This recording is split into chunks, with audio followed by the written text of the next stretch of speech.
ایک سنت کا مذاکرہ کرتا ہوں کہ کھانا کھاتے وقت دسترخوان اہتمام سے بچھا لیا جائے، چاہے چھوٹے بچے کھا رہے ہوں یا گھر کی خواتین و مستورات اور عورتیں کھا رہی ہوں۔ دسترخوان کے بغیر کھانے سے کھانے کے اجزاء جو گر جاتے ہیں وہ جوتوں کے نیچے رون جاتے ہیں۔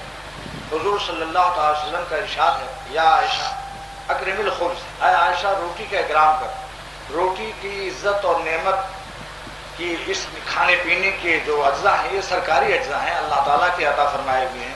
اگر یہ نہ ملیں تو پھر ساری دنیا میں جو کچھ ہو رہا ہے سب ختم ہو جائے، سارا روٹی کا معاملہ ہے۔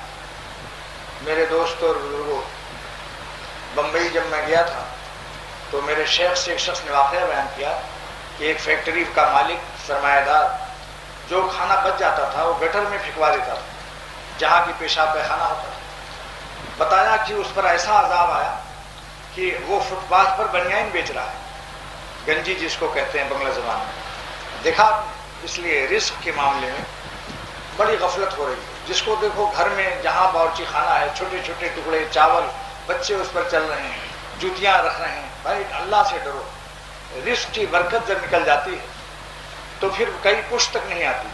اگر آپ چاہتے ہیں کہ میرے آئندہ اولاد بھی خوشحال رہے، رزق کے معاملے میں بے فکر رہے، تو اس کا خیال رکھنا چاہیے کہ رزق کا اکرام کیا جائے۔ یہاں تک حکم ہے کہ اگر کسی بڑے برتن میں مثلا پلاؤ یا بریانی آئی ایک سینی کے اندر تو کنارے کنارے سے کھاؤ، سنٹر اور مرکز پر حملہ نہ کرو، اس میں بھی برکت نکل جاتی ہے۔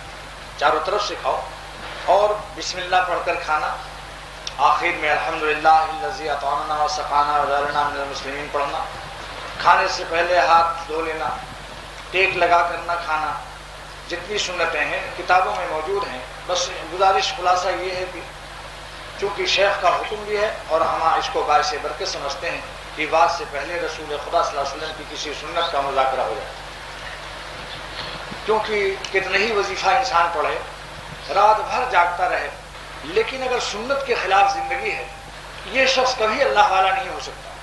کھانے پینے میں اس سنت میں آپ کے لیے کوئی مشکل بھی نہیں، پہلے بھی عرض کر چکا ہوں کہ بعضی سنتیں ہیں کہ اگر آپ اس پر عمل کریں گے تو بیوی بھی لڑے گی، معاشرہ لڑے گا، دفتر والے لڑیں گے، کاروباری لائن میں بھی لوگ لڑیں گے، لوگ مذاق بھی اڑائیں گے۔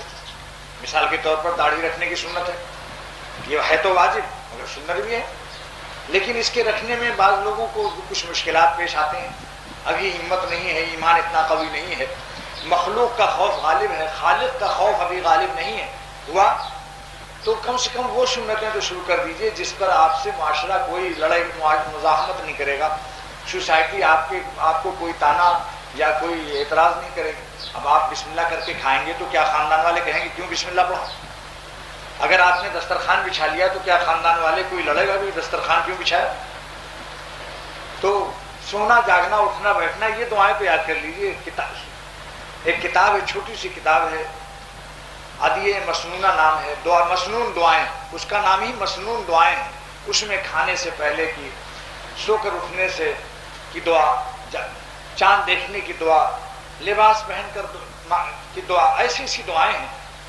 اب علامہ علوسی رحمۃ اللہ علیہ نے لکھا ہے کہ جو شخص یہ دعا پڑھ لے کھانے کے بعد، الحمدللہ الذی اطعمنی ھذا الطعام ورزقنی من غیر حول منی ولا قوہ، تو 1 سال اس کے گزشتہ تمام گناہ معاف ہو جاتے ہیں۔ اور اگر لباس پہن کر، جیسے آج لوگ نہائیں گے لباس پہنیں گے، یہ دعا پڑھ لے الحمدللہ الذی کسانی ھذا الثوب بغیر حول منی ولا قوہ، تو 1 سال اگلے 1 سال پچھلے دونوں سال کے گناہ معاف ہو جائیں گے۔ اس قدر فضیلتیں ہیں۔ یہ دعائیں آپ کو یاد کرنا کوئی مشکل نہیں، اگر ہفتے میں 1 دعا تو یاد ہو سکتی ہے۔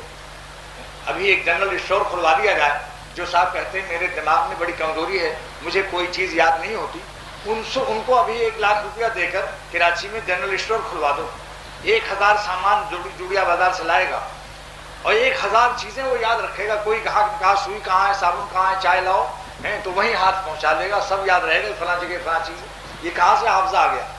یہ قوت یادداشت کی قوت کہاں سے آ گئی؟ کیونکہ دنیا معشوق بنی ہوئی ہے، نوٹوں کی گڈیوں سے محبت اللہ اور رسول سے زیادہ ہے، اس لیے وہاں خوب دماغ کام کرتا ہے۔ موٹر کا انجن کھول کر سینکڑوں پرزے ہیں، اس میں ایک پرزہ الگ کر کے پھر فٹنگ کر لے گا، یہ اس کو آسان ہے۔ مگر دعا سنت کی دعائیں یاد کرنے میں نانی مرتی ہے.